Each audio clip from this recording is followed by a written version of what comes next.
sais pas si vous êtes comme moi ça m'a pris un bon bout de temps avant de me dégainer. Me dégainer à quoi? Mais me dégainer à caler, parce que souvent, on n'a pas les bases que ça prend pour le faire, puis on n'ose simplement pas.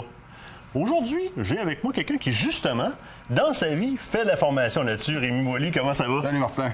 Ça va bien? Oui, merci, toi aussi.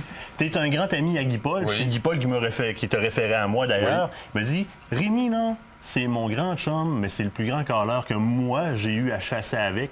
Puis tu devrais parler avec, même pour mes besoins à moi, pour apprendre le call. Puis ce que je me rends compte en parlant rapidement avec toi, c'est que tu as vraiment des tonalités de base que tu peux nous donner pour se pratiquer, qui peuvent être pas mal passe-partout. Oui. N'importe quel temps de l'année, en période de chasse, hors chasse. C'est des syllabes. Je marche avec les syllabes qui font tout au long de l'année, puis qu'en temps de route, ils deviennent plus lamenteux. OK. Puis pour commencer, comme quand tu débutes là-dedans, je le montre aux gens, moi, sans le cornet. Le cornet, c'est plus tard. Quand on les maîtrise avec notre bouche, comme il faut, après ça, le cornet, on les fait avec le cornet, on peut aller chercher beaucoup plus loin. Là. Parce que quand on ressent le besoin de porter notre voix plus loin, ça. mais sinon, tu y vas avec la bouche. C'est ça. Si tu chasses à l'arc, écoute, tu n'as pas besoin du cornet, c'est un avantage. Là, pour chasser à l'arc, beaucoup. Le cornet, quand même que je chasse à l'arc, je l'ai. Si je veux aller chercher l'attention des orignaux, s'ils sont pas sur si je suis sur une terre privée, puis que je peux pas m'éloigner où ils sont, bien, je vais aller les chercher avec le cornet, parce que pour les en mettre, là... Plein la vue pour les faire rentrer où est-ce que tu veux. Oui, là, je vais prendre le cornet. Mais là, j'ai besoin... Tu me parlais, entre autres, de 2 syllabes. J'ai besoin de 2 tonalités de base avec lesquelles il y a quelques chasseurs. Moi, le premier, je me suis aperçu que certains de mes calls ne fonctionnaient pas à l'orignal. Je reviens de la chasse avec quelques petites frustrations quand même si ça s'est bien terminé pour moi. J'ai besoin de 2 tonalités de base que, d'à partir de là, je peux commencer à pratiquer, que je vais maîtriser mieux la saison prochaine, je vais pouvoir m'en servir. C'est quoi les 2 outils que tu me donnes? Le U et le 1. Le U et le 1. Le U, l'orignal le fait, la femelle et le boc le fait pour arriver dans le site nourricier, pour s'annoncer aux autres. Ils vont rentrer, ils sont discrets. OK. À un moment donné, tu vas entendre.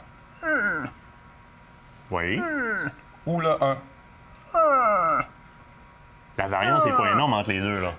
Non, mais aussi le 11. Tu sais, je t'en dis 2 pour pas te mélanger, il y en a plein. Ils font beaucoup le 11 aussi. Que je suis tu plus l'entends, habitué là. un peu. Je suis un petit peu plus habitué. C'est ça. Le U, le 1 et le on. Je me rends compte que tu le pousses beaucoup de manière abdominale. C'est-à-dire que tu pousses ton air avec ton abdomen. Aucune respiration, ça vient du ventre. On contracte la gorge, la langue, puis c'est un pincement de nez qui vient par en dedans. Ça fait que la langue tourne au palais, on la retire vers en arrière. Ça se fait tout seul. C'est pour ça qu'il ne faut pas essayer d'apprendre à coller avec nos mains puis le cornet tout de suite en partant. Il faut les maîtriser comme ça. Après ça, on les transmet avec nos mains, puis le cornet, puis le son, il sort numéro 1. C'est important de le faire avec la bonne technique parce que moi, les premières fois que je me suis pratiqué, Stéphane Monette me donne 2 ou 3 calls qui étaient parfaits pour ce que j'avais à apprendre. Je commence à les pratiquer, mais je les poussais vraiment avec la gorge. Puis je me suis rendu rapidement compte que ça sortait tout croche. J'envoie Steph, il dit pousse du ventre. Exactement, c'est vrai. C'est plus coincé, ça porte plus aussi, moins gras. Et souvent, quand j'ai à m'ajuster à faire une tonalité qui est plus basse, tu me corriges si je me trompe, je pousse encore plus du ventre. Oui, c'est ça. Oui. Puis quand tu veux faire ton trimolo, quand la femelle, tu veux faire imiter une femelle en chaleur. Là, tu as juste bougé tes lèvres. Oui, il faut bouger les lèvres pour faire le trimolo, mais tu pousses du ventre aussi, là. Fait que là, tu pousses avec ton ventre, tu faisais le on. Le U. Le U. Je vais te le faire, le on. Alors, tu as toute la mâchoire qui bouge. Oui, ça force. Il faut que ça force. C'est ce qui fait moduler ton son. C'est ça, ça sert à rien d'essayer de le faire. Tu pousses beaucoup du ventre. C'est aucune respiration. Si tu veux apprendre à coller puis avoir du succès là, dans les syllabes puis leur en mettre plein la vue, il faut que tu l'apprennes comme ça. Moi c'est ma méthode à moi. Là. U, le 1, le on. Il y en a plein d'autres syllabes qui font les orignaux. Là. U, 1, on. Oui, c'est des syllabes que j'utilise beaucoup. Le A, la femelle mature.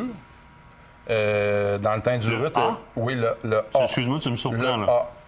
Okay. Oui, tu l'entends comme il faut. Une femelle d'un an et demi, 2 ans et demi, tu ne l'entendras pas faire. Ça va faire des petits... elle fait des maheux bien aigus parce que j'utilise la syllabe maheux. Donc, tu prononces vraiment maheux, mais en le... Le A.